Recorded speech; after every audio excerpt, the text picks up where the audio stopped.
Olá, seja bem-vindo, seja bem-vinda ao momento devocional da Congregação Evangélica Luterana Cristo Redentor. Que o Deus Pai, Filho e Espírito Santo abençoe o nosso meditar na Sua palavra. Hoje nós queremos falar a respeito da justificação pela fé em Cristo Jesus, tendo como base o texto de Gálatas, capítulo 2, do versículo 11 e os seguintes. Esse texto ele começa num momento muito interessante da vida dos apóstolos. Pedro, o apóstolo Pedro, é repreendido pelo apóstolo Paulo. Há um momento em que as atitudes de ambos colidem e Paulo percebe e compreende que Pedro estava tendo uma atitude não correta, não cristã. Isso pode nos causar estranheza, pois são duas lideranças da igreja. Pedro é considerado pela Igreja Católica Apostólica Romana o primeiro Papa. Sem dúvida nenhuma, era um dos líderes dos discípulos e da igreja em Jerusalém. O apóstolo Paulo também foi chamado diretamente por Cristo, um grande conhecedor da Bíblia, do Antigo Testamento. Ambos receberam muitos dons da parte de Deus, líderes que eram, mas também fica evidente para nós que todo e qualquer ser humano é falho, erra, está sujeito a errar, acaba errando, e somos sempre chamados ao arrependimento e ter a humildade de reconhecer o erro e corrigir o erro quando é possível. Então essa é a primeira grande lição, mesmo a gente não lendo, mas só sabendo que esse texto fala de um momento em que Pedro e Paulo têm uma desavença, vamos dizer assim. Paulo é obrigado a chamar a atenção de Pedro, e aliás, com razão. Então eu convido você a ouvir as palavras do texto de Gálatas, capítulo 2, versículo 11 até o versículo 14, que tem essa questão, essa temática, quando Paulo repreende Pedro. Diz assim a palavra de Deus: Quando, porém, Cefas, que era um outro nome de Pedro, veio a Antioquia, resisti-lhe face a face. Face a face, Paulo foi conversar com ele, porque havia se tornado repreensível. De fato, antes de chegarem alguns da parte de Tiago, ou seja, alguns cristãos, provavelmente judeus convertidos vindo de Jerusalém, porque Pedro, Tiago e João ficaram em Jerusalém. Continua o texto. Ele, Pedro, comia com os gentios. Quando, porém, chegaram, começou a afastar-se e por si separou-se, temendo os da circuncisão. Quem eram os da circuncisão? Eram judeus convertidos ao cristianismo. A primeira polêmica dentro da igreja cristã era que se um gentio convertido deveria ou não se tornar circuncisado, ser circuncisado ou não, ou se ele tinha que seguir as leis cerimoniais do Antigo Testamento. Uma delas é que um judeu não se alimentava com um gentio. Paulo tinha uma compreensão que essas leis eram do Antigo Testamento. A prova é que hoje os cristãos não fazem essas cerimônias do Antigo Testamento, nem sacrifícios, nem a circuncisão. Os judeus sim, mas os cristãos não, porque não há essa necessidade. A aliança que Deus faz conosco hoje, quando nascemos, é o batismo, tanto para meninos quanto para meninas. E aí ele continua: E também os demais judeus se fizeram hipócritas juntamente com ele, a ponto do próprio Barnabé, que era um grande amigo de Paulo, cristão, ter se deixado levar pela hipocrisia deles. Quando, porém, vi que não procediam corretamente segundo a verdade do Evangelho, eu disse a Cefas, Pedro, na presença de todos: Se você que é judeu vive como gentio e não como judeu, por que quer obrigar os gentios a viverem como judeus? E ele continua a partir do 15: Nós, judeus por natureza, e não pecadores dentre os gentios, sabendo, contudo, que o homem não é justificado por obras da lei, e sim mediante a fé em Jesus Cristo. Também temos crido em Cristo Jesus, para que fôssemos justificados pela fé em Cristo e não por obras da lei, pois por obras da lei ninguém será justificado. Ou seja, Pedro escorregou num assunto muito importante: como somos aceitos por Deus? Não é por comida, por bebida, não é por sentar à mesa com pecadores ou não sentar à mesa com pecadores, mas nós somos aceitos por Deus, perdoados por Deus, por causa do sacrifício de Cristo, que a ele é passado os benefícios do sacrifício de Cristo, digamos assim, vem até mim pela fé em Cristo Jesus. Quando eu, por ação do Espírito Santo, creio que Jesus morreu por mim na cruz, eu tenho a fé nisso, creio que isso é verdade, é isso que nos salva. Não era para cair, Pedro estava caindo na armadilha de que a gente é aceito por Deus por ser judeu, é aceito por Deus porque é dizimista, é aceito por Deus porque eu faço isso, porque eu faço aquilo. É mentira, é engano. Quem crê nisso precisa abrir os olhos. Esse caminho não leva à salvação. Para a gente trilhar esse caminho, a gente tem que ser perfeito o tempo todo. Senão a gente cai na hipocrisia. E era essa a chamada de atenção que Paulo estava fazendo. E ela é relevante.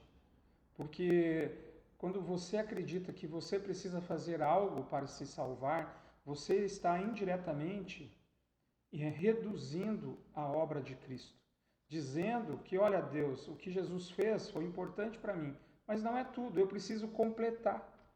Será que Jesus precisa que eu e você completemos algo? Claro que não. A obra dele foi perfeita.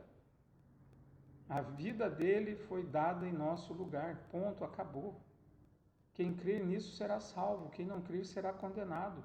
Pode ficar no seu grupinho de puros sentados que você vai ficar sentado com eles até no inferno. Porque o que vai nos levar para o céu, para o grande banquete preparado no céu, é a fé em Cristo Jesus. É o sangue do Cordeiro que nos purifica de todos os pecados. E não nossos sacrifícios, não nossas atitudes, não o nosso comportamento. O nosso comportamento, as nossas atitudes, elas vão ser como frutos da fé. Como é que eu reconheço uma doença? Pelos sinais.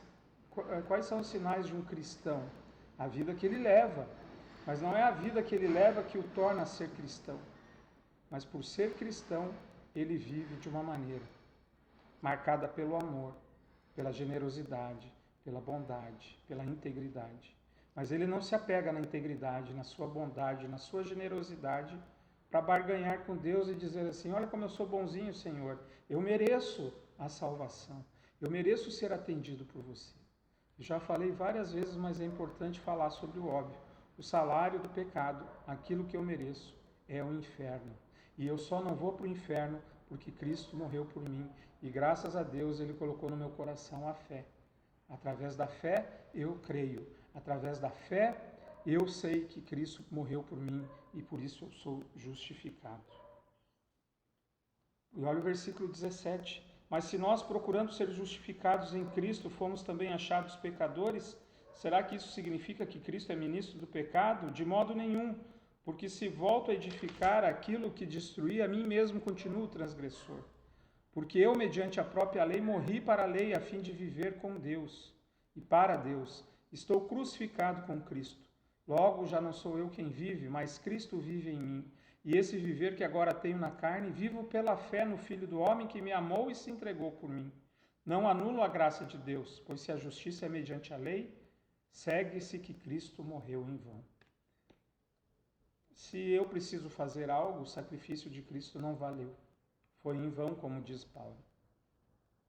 Mas não foi. Graças a Deus não foi. O sacrifício de Cristo foi aceito por Deus. Como é que eu posso afirmar isso?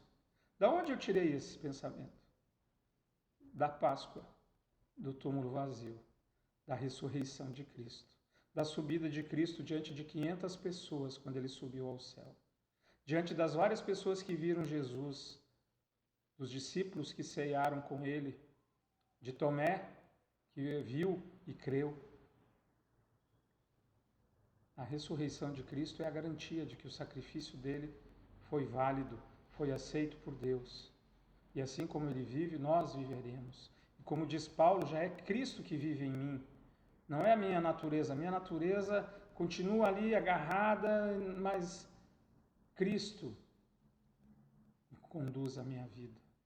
É nele que confio, é nele que confio o meu futuro, é nele que confio os meus passos. Que segurança! Sou de Jesus. Quando eu sou temente a Deus, mas confio na minha capacidade de agradá-lo, não há segurança. Sempre haverá dúvida. Será que eu fiz o suficiente? Será que Deus aceitou o meu sacrifício? Mas quando eu me agarro em Cristo, Que segurança! Sou de fato de Jesus, porque o sacrifício de Jesus foi aceito por Deus. E ele diz que quem crer, mesmo que morra, viverá. Eu creio. Você crê? Que bênção! Que bênção é crer em Jesus Cristo. Que Jesus fortaleça a nossa fé. E veja, Pedro escorregou, errou, pediu perdão, seguiu sendo um líder importante, viveu a sua fé. A vida é assim do cristão.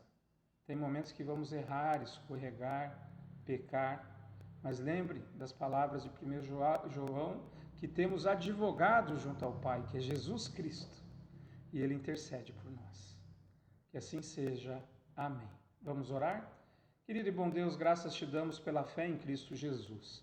Pedimos que nos fortaleça nessa fé, que não sejamos tentados a confiar na nossa capacidade, nas nossas atitudes para te agradar. Apesar do nosso pecado, Senhor, eu sei que o Senhor me aceita pela fé em Cristo Jesus. Eu sei que o sacrifício de Cristo me purifica de todo pecado. Por isso, Pai, fortalece a fé de cada um de nós, que continuemos firmados, tendo Jesus como a nossa rocha, a rocha eterna. Que segurança! Sou de Jesus. Amém. Receba a bênção do Senhor. Que o Senhor te abençoe e te guarde, que o Senhor faça resplandecer o seu rosto sobre ti e tenha misericórdia de ti. Que o Senhor sobre ti levante o seu rosto e te dê a paz. Amém. Que bom que você ficou conosco nesse momento devocional. Que Deus abençoe ricamente a sua vida, da sua família. Quero te convidar a estar conosco no culto, domingo, 10h30. Você é muito bem-vindo. Que Deus abençoe e te guarde, hoje e sempre. Amém.